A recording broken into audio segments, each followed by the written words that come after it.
I'll introduce myself. My name's Jamie Henricks. I started at JANM in 2016, right around the election time, so it's kind of been an interesting 8 years here. I attended UCLA for graduate school in Master's of Library and Information Science program, thinking I might go into special libraries or something like that. But I found a job here, working first as an assistant, just on a sort of part-time contract basis. And I learned more about JANM's collections, and then a permanent position opened up. And I've been here ever since. So we'll click through for you for now. So just let us know when you want to change the slide. Okay, change the slide, please. So going backwards just for a second. So I grew up as a museum family. You might see at the bottom here, copyright by Jamie. I've been interested in protecting my own art and preserving my artwork, since I was a little kid.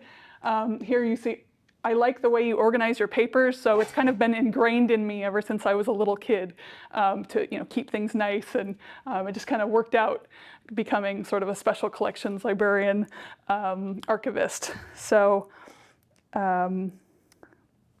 next slide, please. So most library and archive programs focus on two-dimensional items like papers and photos and documents, letters.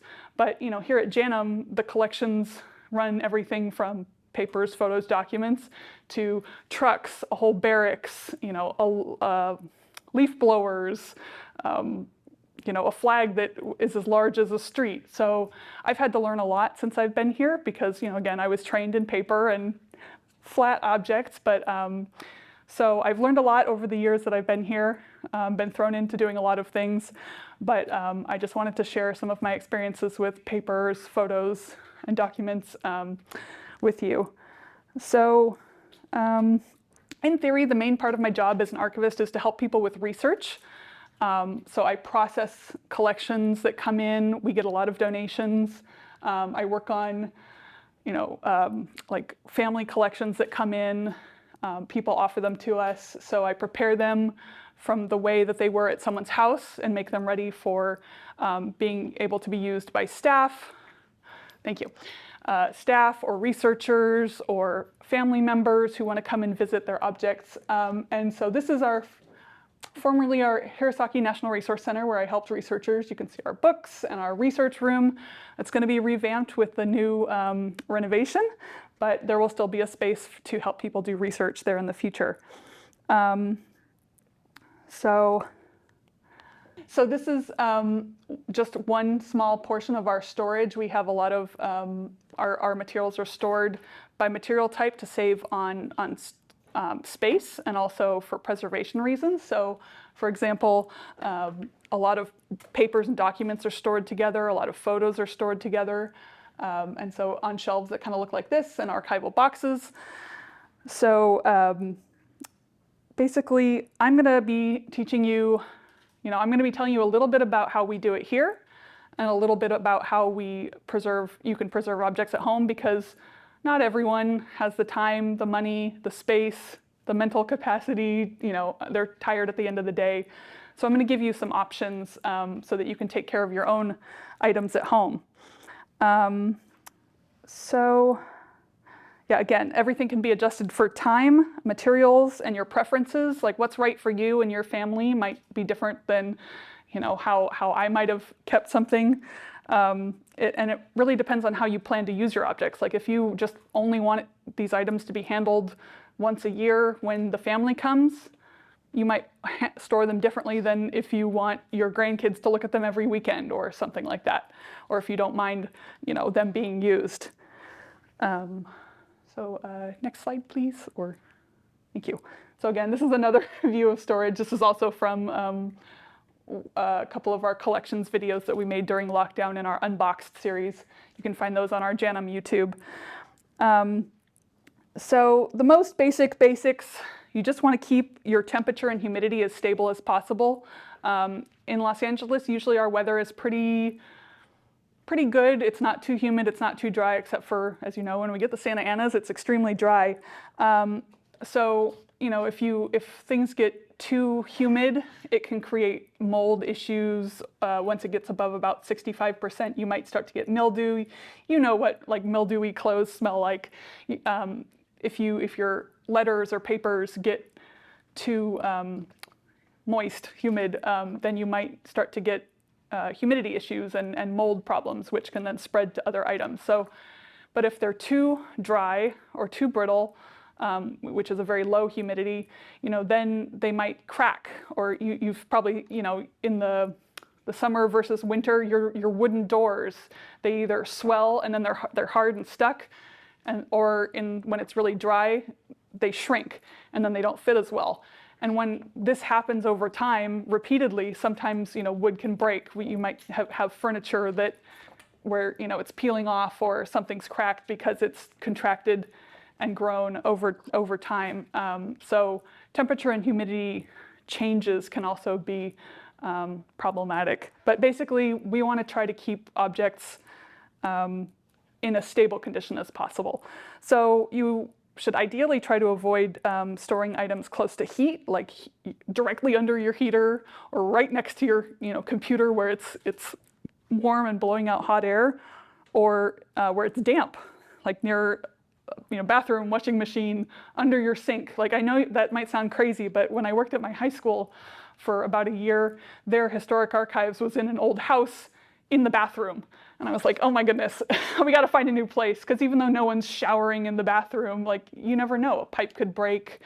So closets aren't the worst place because they're dark. You might have them up on a shelf so they're off the floor in case there's a flood. Just thinking about keeping them away from light, water, that sort of thing. And you also should try to avoid pollution. So like, don't put it right next to an open window. Again, may seem obvious, but you never know. And it really depends on how drafty your house is. Maybe keep it away from the exterior walls. And if you have a lot of materials, like stacked boxes, you want to avoid stacking too high, because we're in earthquake country. You don't want your things to topple over. Also, keeping food in, don't keep it in your kitchen. Don't keep it in a place where you might drop food on it, because food might not be bad by itself, but it can attract bugs or rats, or mice, or cockroaches, and bugs like silverfish, which kind of look like little lobsters, or crickets. They like to eat paper. So if you keep everything enclosed, that keeps the bugs at least away at first. And then just basically anything you want to do with your materials, you want to try to keep it reversible. So, a pencil is probably a better choice generally than a pen. Although a pen, then sometimes pencils don't work on the back of photos. So, you be judicious with what you choose. But for example, we receive, I'll go into more depth about reversible later. But if we could, let me try this. Okay, next slide, please. Okay, so this is a beautiful example of an oversized box, where we keep scrapbooks in this one, for example, this is one of the examples. So it's just a scrapbook, and it's wrapped in stiff boards to keep the scrapbook together as a unit, and then tied with this cotton tape as a package. And that's mainly so that the scrapbooks stay together as a unit and nothing slides around. And then we want to give enough space for our large objects so that they're not cramped into a small box, and you're not crushing edges and having to dig into a box to grab something out. So you should try to give the items the right amount of space. For example, these folders were in this box, and these aren't historical, these are just reference notes from our research library, but there was not enough material in this box to keep everything standing straight. So over time, they scrunched like this. And granted, this isn't the most precious artifact, but what if it was? You want to try to keep a box full, or you can fill it with packing paper or bubble wrap to keep the paper standing upright. So you just want to kind of think about the right box or the right enclosure for your material, so that you're not crunching the edges or let's say you just had one little scrapbook in this box. You want to fill in the empty space so that it doesn't slide around and potentially hit something, or it might damage the edges. Yeah. About 3-ring notebooks. I'll address that later. Yeah, good question.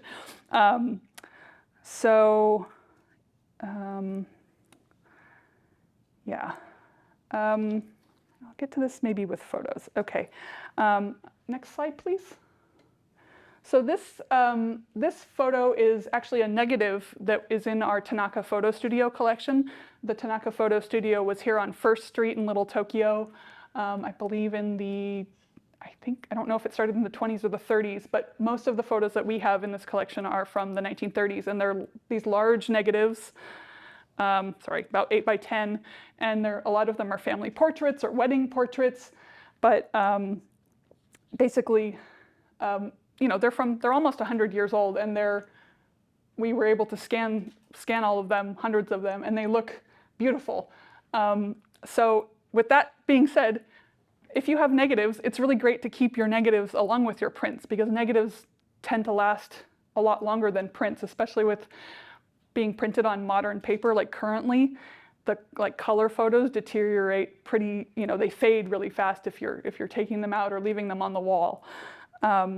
So color photos are more likely to fade than black and white photos, just because of the dyes that are used. And some of you might have slides. So color slides are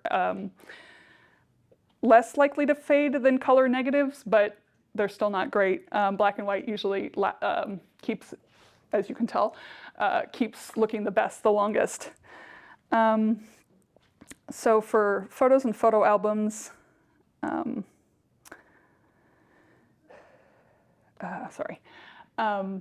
next slide, please.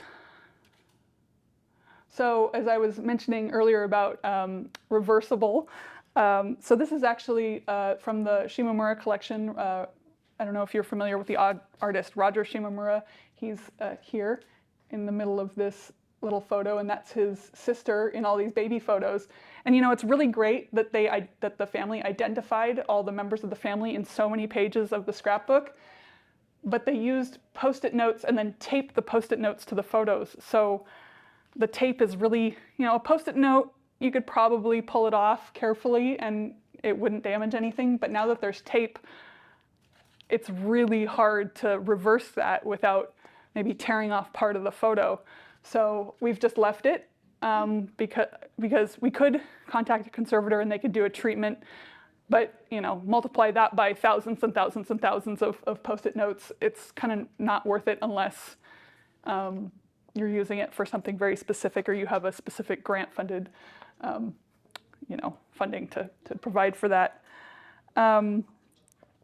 So I would recommend, if you have an album that already has this in it, you kind of can't do anything. You might just want to keep it intact. Don't try to peel anything off. But in the future, don't go crazy with tape. Sometimes we get recent donations where the people have helpfully put labels on, and it's like, oh no. Or they put their address labels with an arrow saying like, that's me. It's like, oh no. They mean well, and and maybe that works for your family and you don't mind that, and that's totally fine. I'm just a very, I try to keep things as original as possible, so I'm very particular. So what works for me might not work for you, and vice versa. So again, you just want to keep your papers in a tidy place to avoid bugs and that sort of thing. Let's see.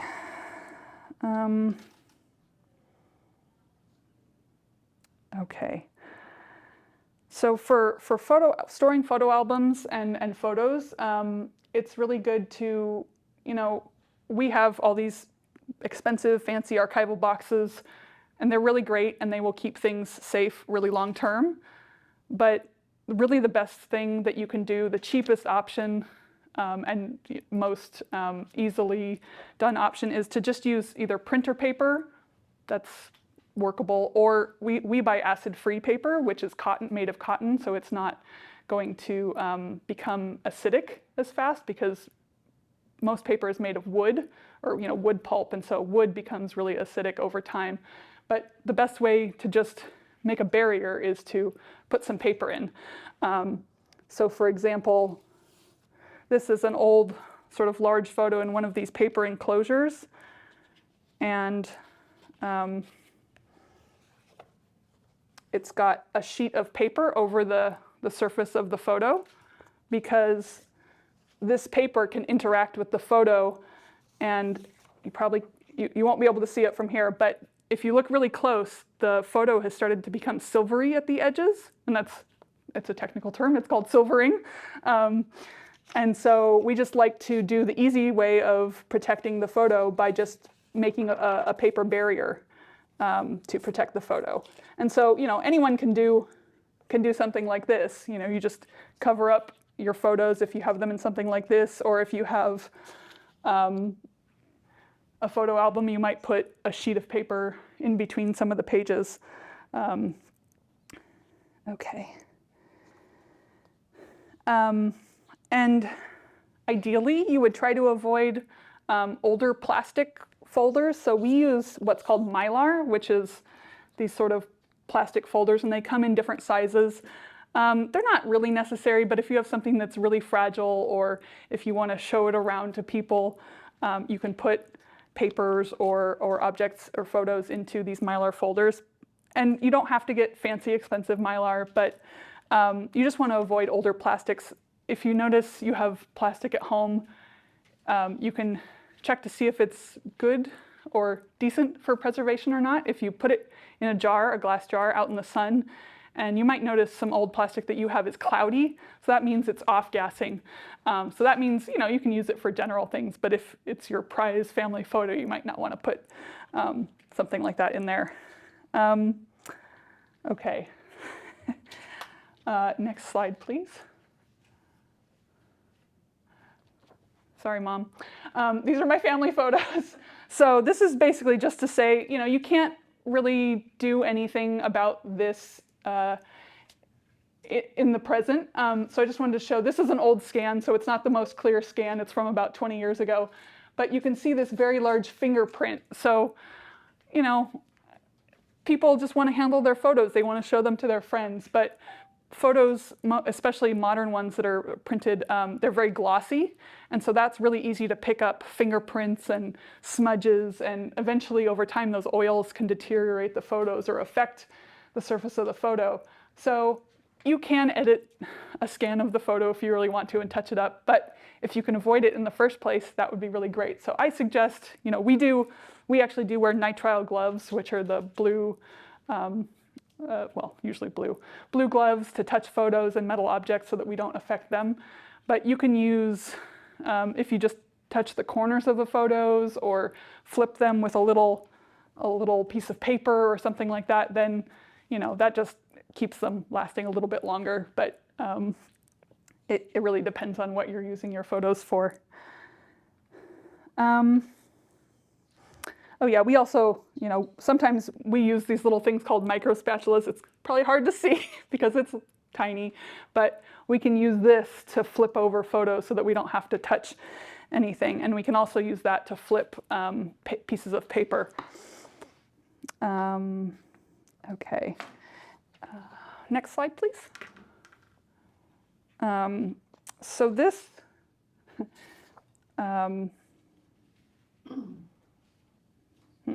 okay.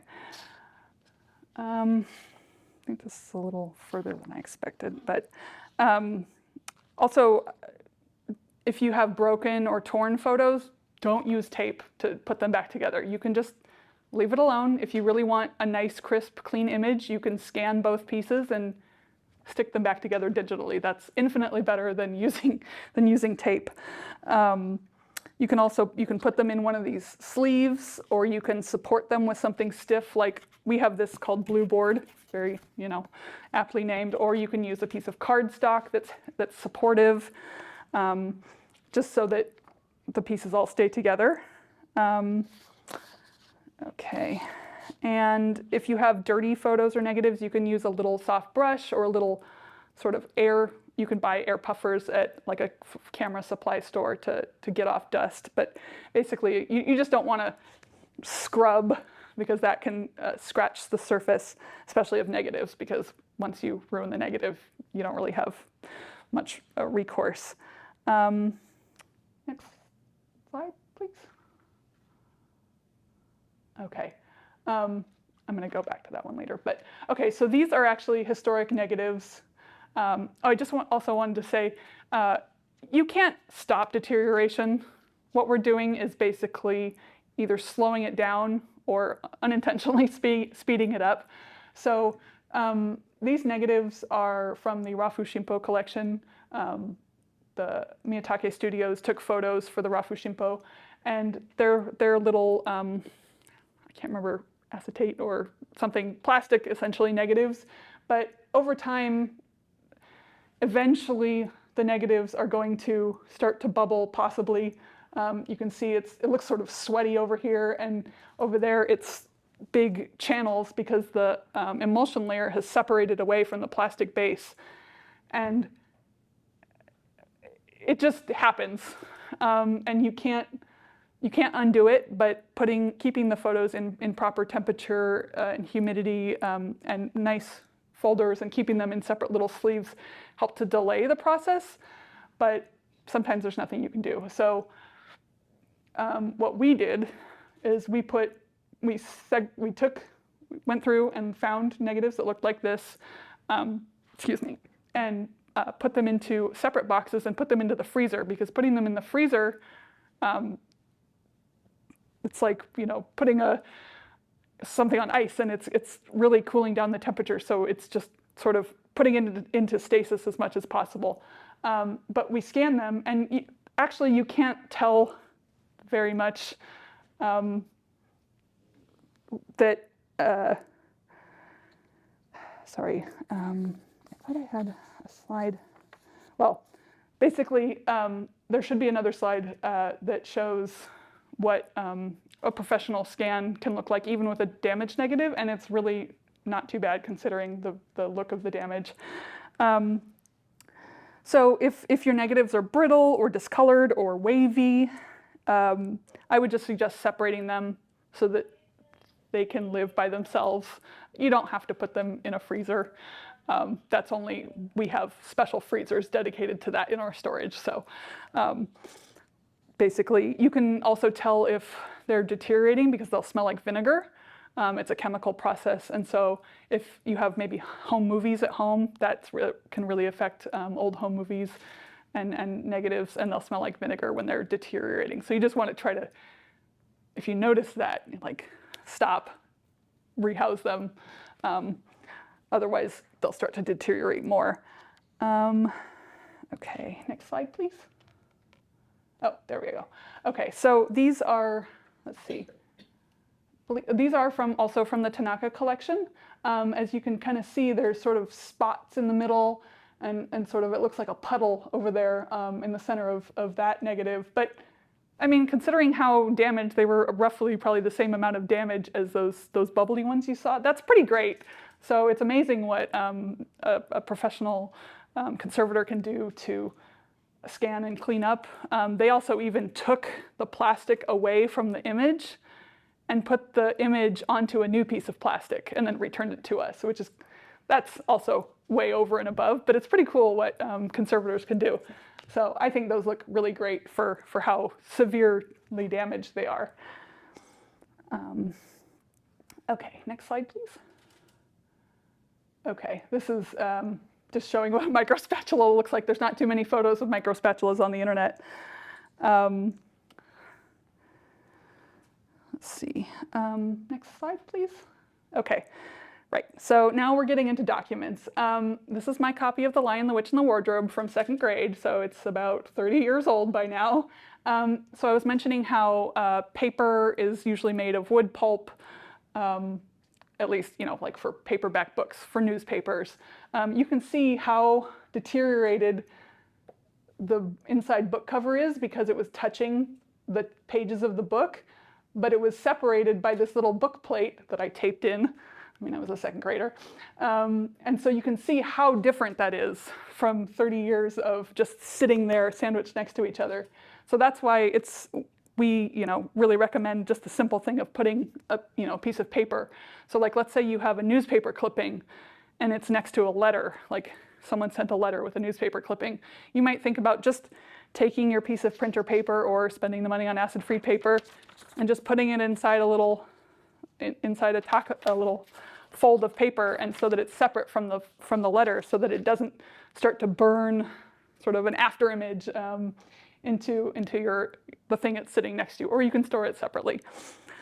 So again, this type of damage can't be reversed, but alkaline chemicals can neutralize the acid. So we actually use acid-free paper, which is actually buffered with a little bit of chemicals that comes from the company, so that it's already starting out a little bit, it's got a little bit of an extra edge to counteract the acid. So it can last.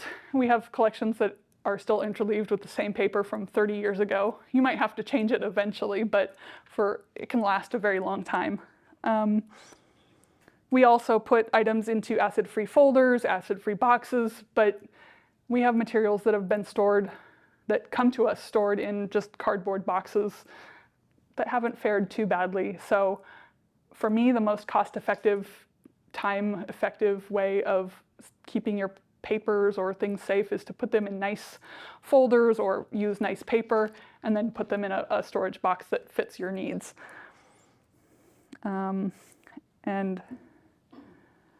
Okay. Next slide, please. So this is another collection of ours that came in the 90s. This is from the George Hoshida collection. He was a resident in Hawaii, and he was incarcerated. He was taken to multiple Department of Justice camps in Hawaii, and he documented his journey from the different camps in Hawaii to the mainland. And he was at Santa Fe and Lordsburg, and he kept this visual diary of his time, which is just amazing. He also even identified people. He would draw little sketches of people that he met, and sort of vignettes of life, and he would identify the different people. And as you can see, he must have used it repeatedly. Also, it traveled with him back and forth. So, it was in a 3-ring binder. So you can see the original holes. And the family, meant well, and preservation at the time, when the family, so the family actually laminated each of the pages, which now we wouldn't do that. It made sense at the time. So there's nothing we can do. Again, we would like to do reversible interventions. You can't reverse lamination because it's glued completely shut. So they also even punched new holes, as you can see there, which not ideal, but what can you do? So this is an amazing collection, but unfortunately it's a little bit more tricky because now the paper is really encased in that plastic. So we do have really high quality scans, and so we don't take out the original very often, but it would have been really great if it hadn't been laminated. But so you can, again, this is also reversible. It's just a pocket. You can take the items out. But I'm just glad that we have this in general. Okay, next slide. Okay, so this is an item, again, things come to us, they're made out of different materials. Not everything is going to be on the most expensive cotton paper. They weren't made to last. It's amazing that we have so many items that we do. But this is an example of a Amachi High School handbook.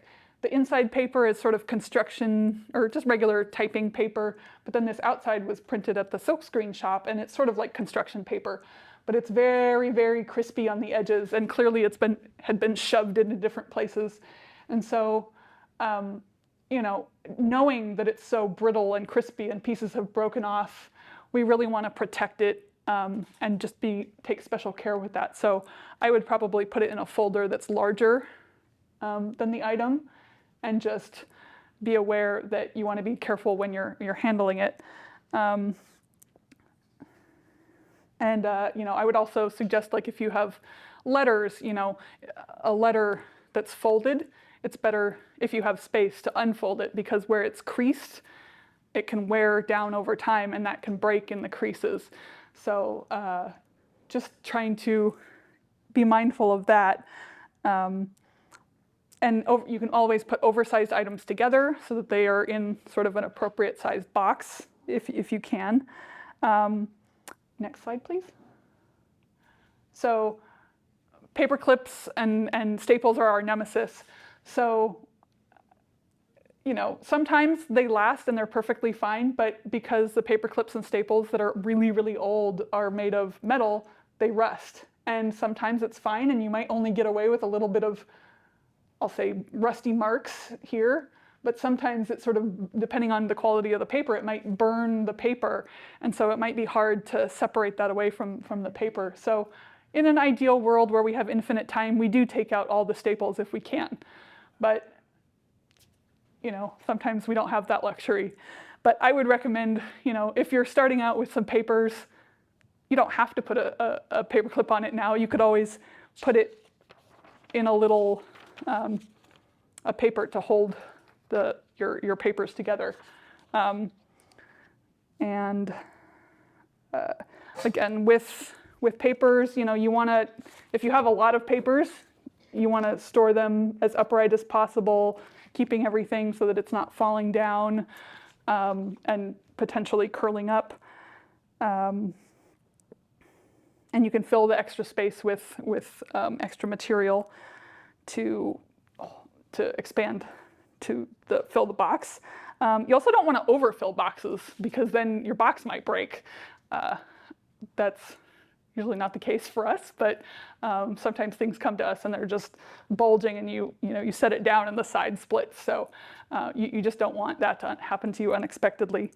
You can also use, if you have a file cabinet, you can use hanging folders, those little file cabinet folders that have the little metal edges.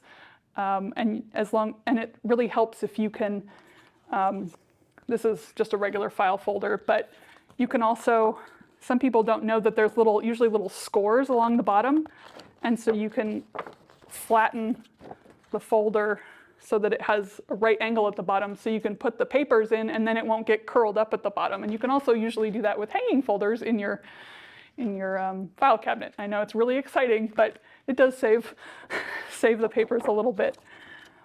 And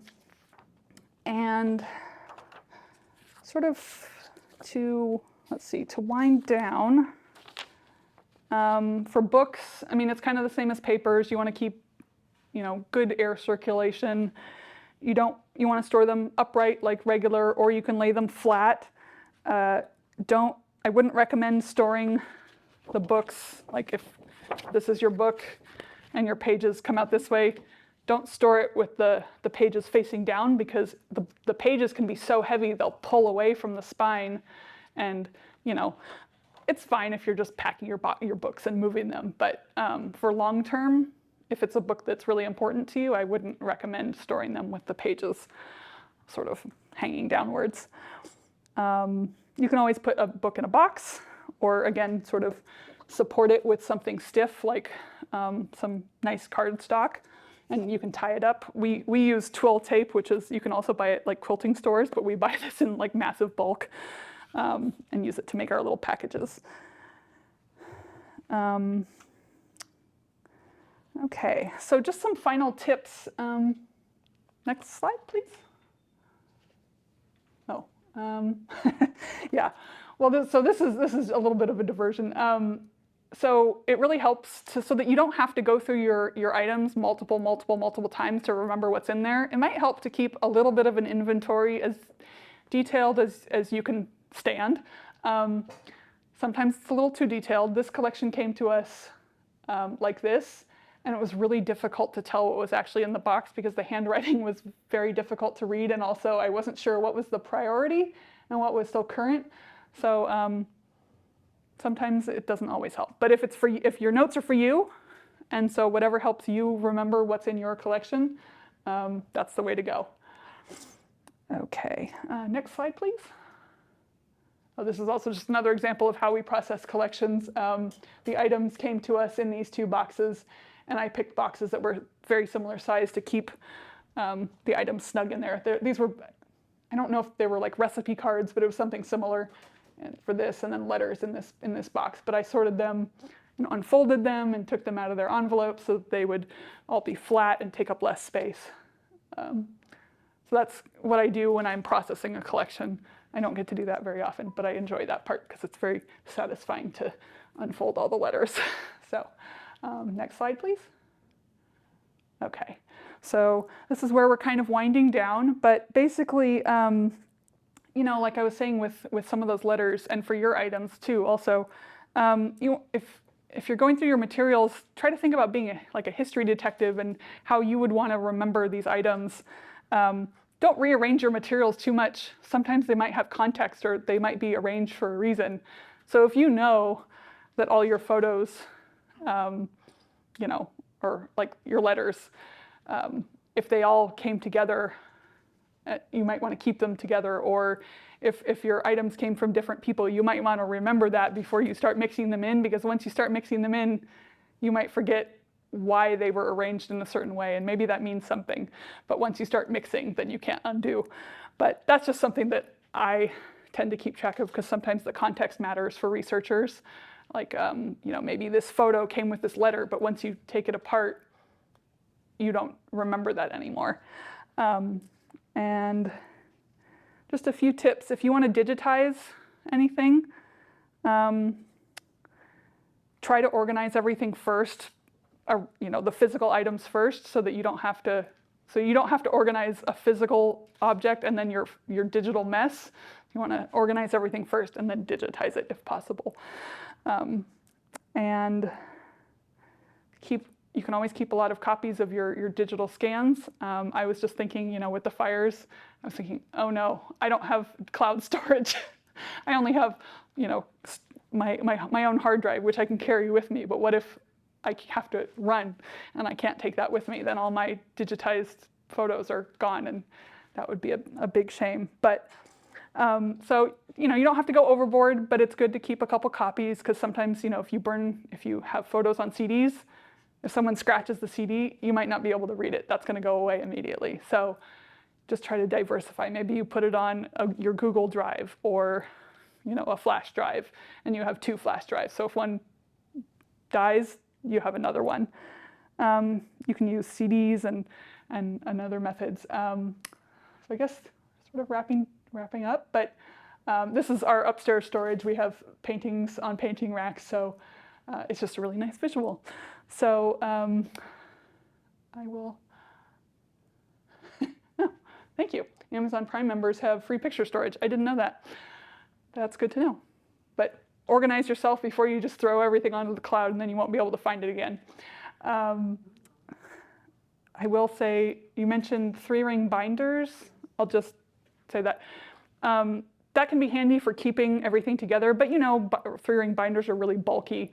So I would recommend just taking them out of the binder, putting them into a folder. And if it takes more than one folder, just say 1 of 2, 2 of 2. That's if you're being really, really detailed. But yeah, it saves a lot of space because binders are pretty bulky. So that's what I would recommend. So I think I will pause there, and then we can turn it over to Q&A. I'm going to take a drink real fast. I've been talking nonstop. So thank you for playing along. Yes, thank you, Jamie. That was a really great presentation. We did have one question in the chat. And their question is, are boxes preferable over plastic bins for storage? If you had any advice on that. I mean, plastic bins are very convenient. It really depends on the size. Boxes, depending on what they're made of, might deteriorate faster than plastic. The only problem I can see with plastic, other than it might off-gas a little bit, but sometimes they're sealed so tightly that it kind of creates like a little fishbowl or like microclimate effect. So if it's really humid on the day that you pack everything up, then it's going to just kind of stay that way. So I would either put desiccant in, you can buy packets of desiccant, or you can just periodically open it up, air it out. People don't remember to do that. Who remembers to do that? We've got 1,000 things to do. But I would just, be mindful as you're packing it up, and don't stick a water bottle in there or something. But I use plastic boxes. I use paper boxes at home. And was if Jamie prefers having the documents up and down in a box or horizontal, laying flat. It kind of just depends on how you're going to use them. Like, for example, if you have a lot of these large photos, it's probably, of course, easier to just make a stack. And if you're not going to be getting into them very frequently, then feel free to stack them up. It's just like, for example, we have individual photos this size from many, many different families in a box. And if I have to find the one, and then I have to take each of them out one by one and find the one that I'm looking for, it's a little tedious. But I wouldn't store something like this upright. But for example, if I have a bunch of files, or one family's letters that are going to fit in a box like this, it's just easier to sift through them and find what you're looking for. So because usually for us, it's ease of use and a researcher using it. It's really up to you in terms of what's easiest for you or what's going to work for you. Also, sometimes if you have them like this, they have a tendency to slide out of the folder. So, I mean, as long as you're careful, it's really, honestly, everything is up to your, how you're going to use it, basically. The question was, would color photos, if they're out of sunlight, do they still fade? Excuse me. They're still going to fade a little bit just over time because of what they're stored next to and just the chemical processes. But when they're out of sunlight, it's going to dramatically, reduce the fading or the changes because the sunlight just accelerates the process. But it's just, in terms of color versus black and white, color is going to fade a lot more than black and white. Okay, a question in the chat. Someone asked if it's worth to buy a special scanner, or is the scanner on their home printer adequate for scanning photos, and if you have recommendations on scanner settings. Okay.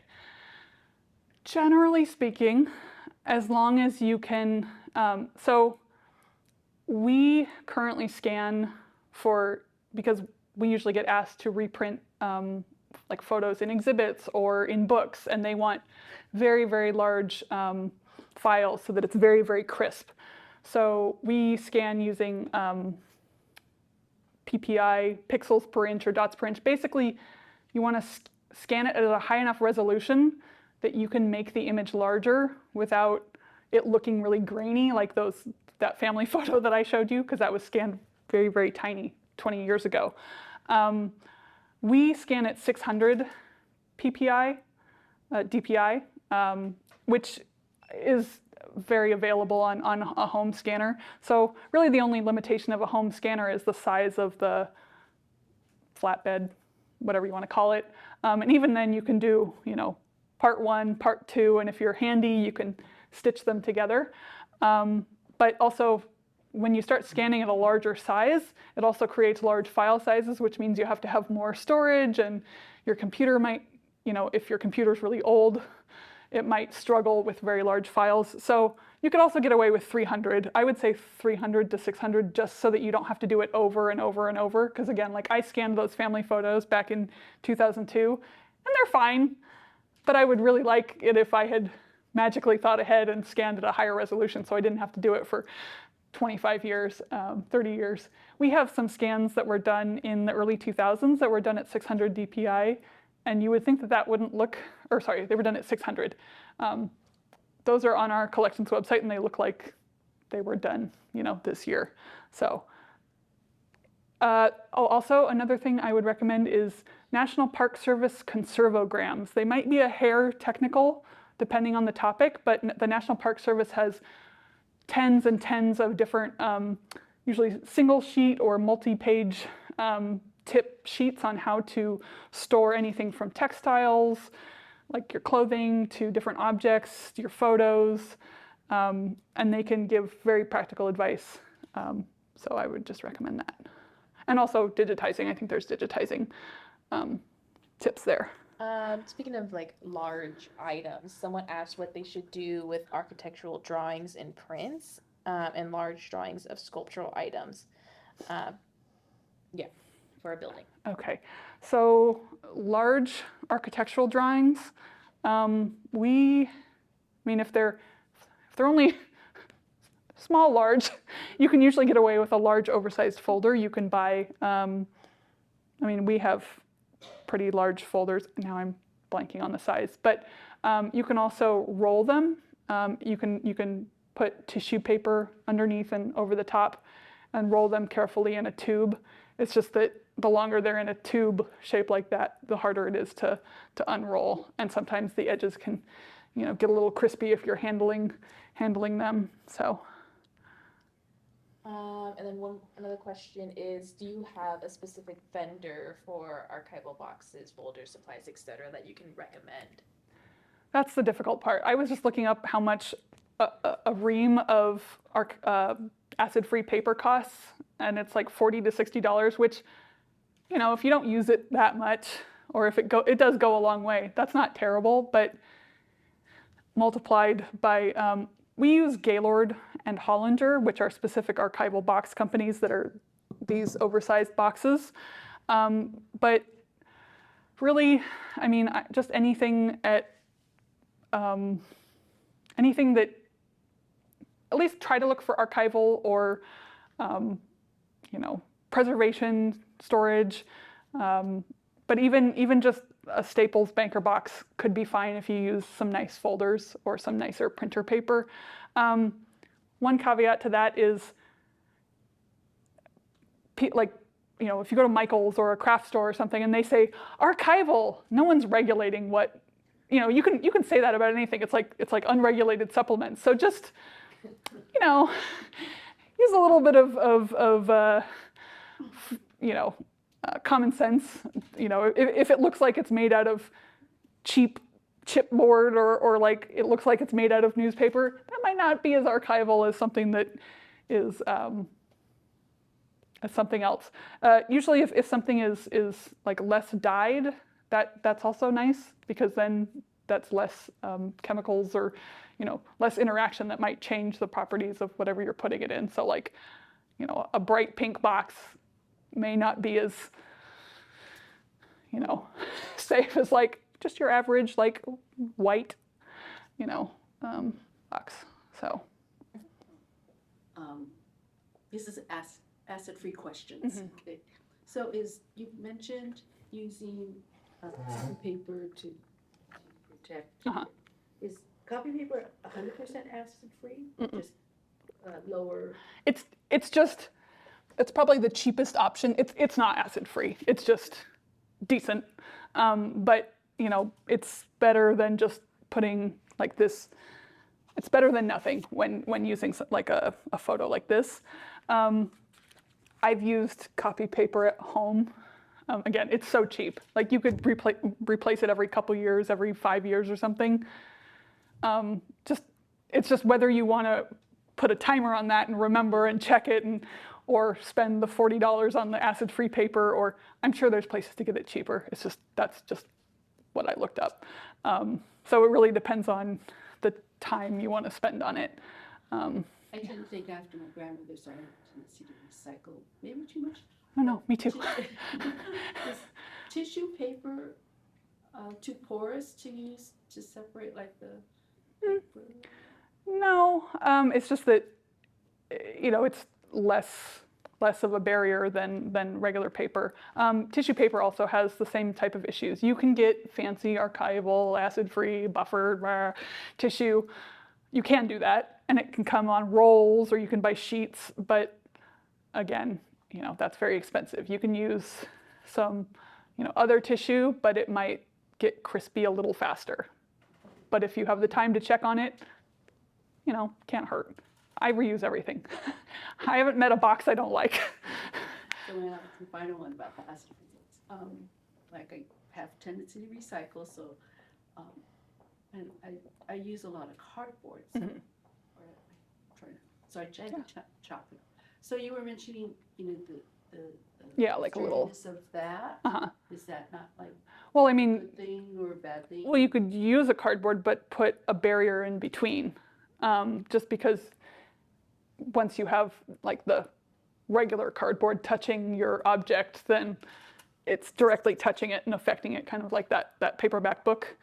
I don't know if, and it really depends on the, where you store it. Like when I was moving years ago, I had some cardboard boxes that, and I'm kind of sensitive to this, and I also know what I'm looking at, but like I had boxes where I would pick them up and carry them, and touching my arms, it felt like it was prickling my hands, or like newspaper if it's really yellow and really brittle, it almost feels like it's prickling and affecting your hands. So you just don't want that kind of reaction against your material. So I would put a barrier just at least between. But yeah, I mean, regular cardboard isn't the end of the world.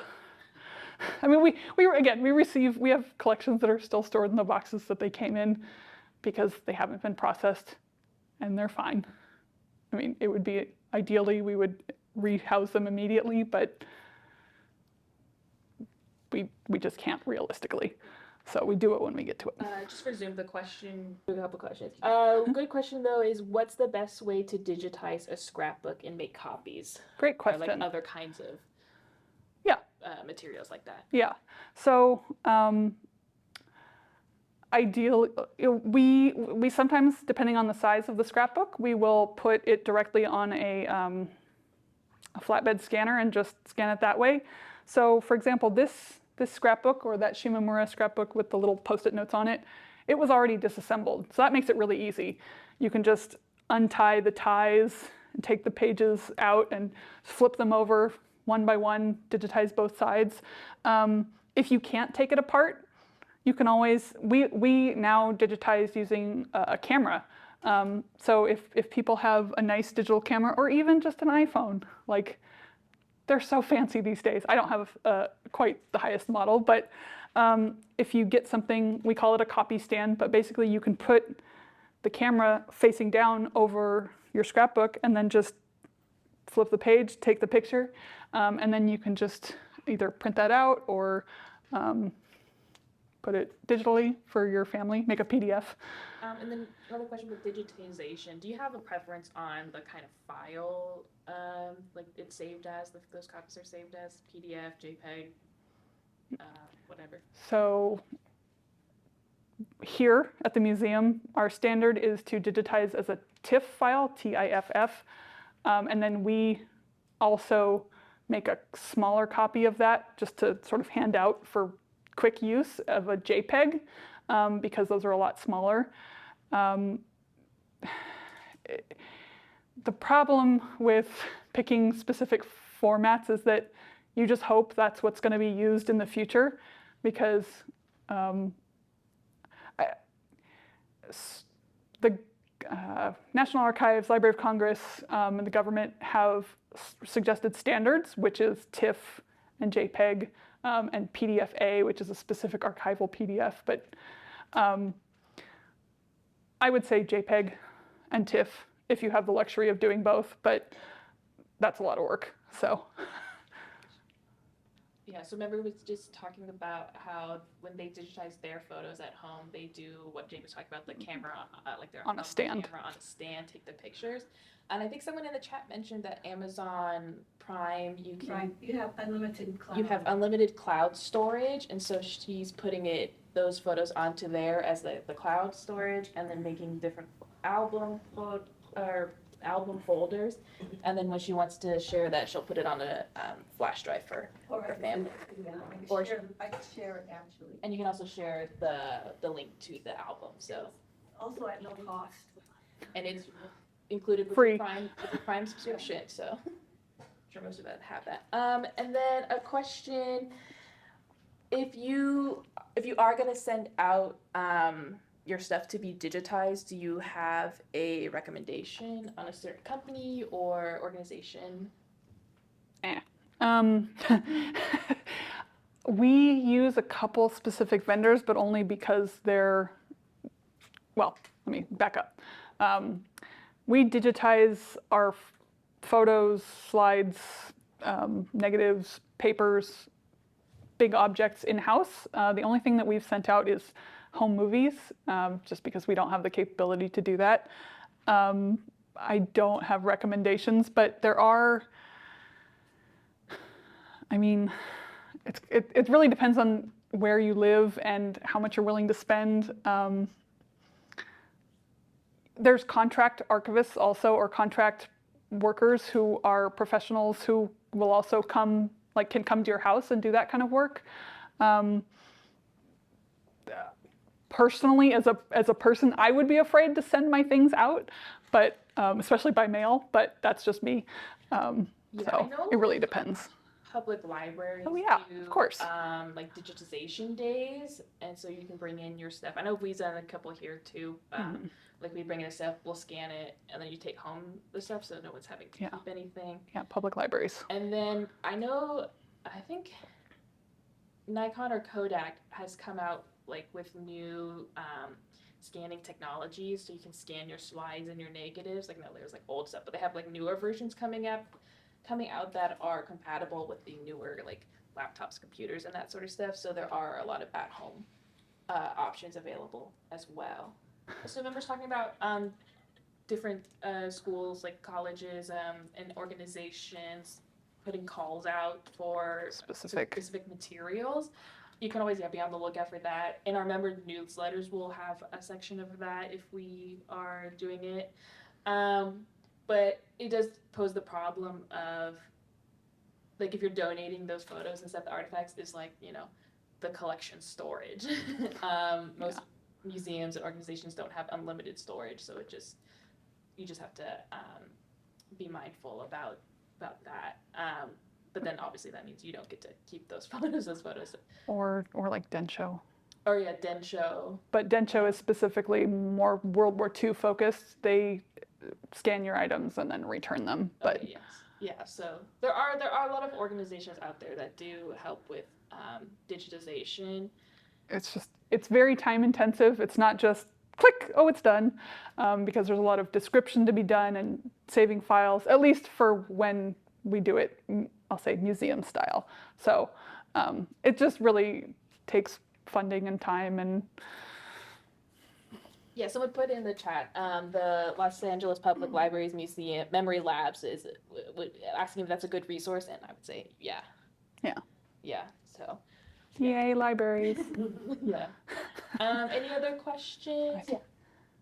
The old-fashioned photo albums that people used to put together, like with real pictures, do you just leave them like that because they're in this photo album and they're okay in that, versus taking them out and scanning them or what have you? So you. Sorry. Oh yeah. The Sorry. question for the Zoom is asking about like photo albums. I'm sure most of us have those photo albums with the plastic. They're asking, is it best to leave them in there or take them out, scan them, and put them in something else? So I would say it depends on what you want to do with it long term, because there are some collections at JANM where they disassembled the scrapbook, and a lot of them were in those little photo corners, so it wasn't too difficult, but they disassembled it, and so now it's just a row of photos, and you don't get the feeling of what the whole page looked like. Maybe there was little comments on it or captions, and I personally like to see the whole context of the page. So it really just depends on what you want your end product to be. You could take some of these overhead photos first just to remember what it looked like all together, and then you could take it apart. You could disassemble the individual pages.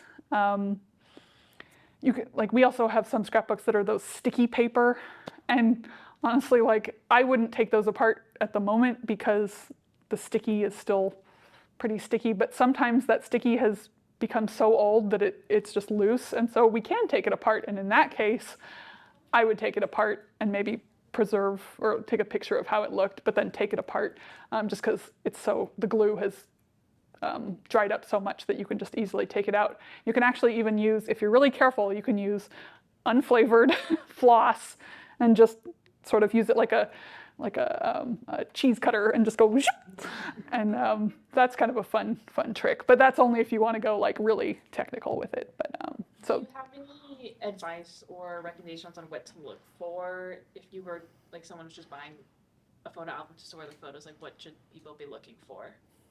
like a modern photo album. Yeah, like you know. I haven't used a modern photo album in so long. I mean, maybe something, you know, I'm trying to think of what I've seen. The ones where you can, I've seen ones where you can put a photo into a pocket and then there's a little space next to it to write your comment, or sort of the old-fashioned, you can still do it this way, put those little photo corners on the edges so that you can pop the photo into those corners and still pop it out. I honestly, sorry, I haven't gone looking for modern photo albums. I miss them though. I'm always tempted, but it would take so much time. Okay. Any final questions? Just to repeat the question, it was talking about when, like, maybe you're going through your photos and you're maybe editing, getting rid of certain ones, but you don't want to like throw them away, but to donate them to, you know, community center or JANM or somewhere. She asked if JANM specifically has a form for donating photos and like what is included if we do. Yeah, so usually this is also just generally for our donation offer process, we collect information about, ideally it would be for every object, but you know, if it's a scrapbook or a huge pile of photos, this isn't going to completely work, but we collect information on what the materials are, how much volume, or you know, it's one box versus 2 photos or something like that. The context, the years or the date span, like these are pre-war family photos, it's one box, it's my family, and then you would hopefully give the names and maybe the location. They lived in Visalia, that sort of thing. So we would collect that as a baseline, and then ideally, the donor would hopefully try to document as many photos as possible. That doesn't always happen. Sometimes we have to prod people to say, and what was your mother's name? Because they just go, it's my mom. I'm like, okay, we'll try again. But we do have a literal paper form that our volunteers used to use to one form for every single object, photo, letter, whatever, and it had specific entries that corresponded to our computer database. So it would be, you know, if it was a book, title, year, author, publisher, a description, area for subject terms. We don't really use that as much anymore, but you know, for photos, it would say the year, you know, what size is the photo, who's in the photo, and you would try to submit as much information as possible, but that wasn't always captured. So we do have a lot of photos that just say 2 people outside. So it would help if we could get as much information as possible. The form in its language, and is that something JANM's willing to share with us? Oh yeah. Is something we could like start now while our memory is really good? Yeah, that's something we can share. If you have like extra questions for those who are here, you can ask Jamie afterwards. Yeah. But I do want to start wrapping up. I want to thank you all for coming, whether you're here in person or online. And thank you, Jamie, for this wonderful talk.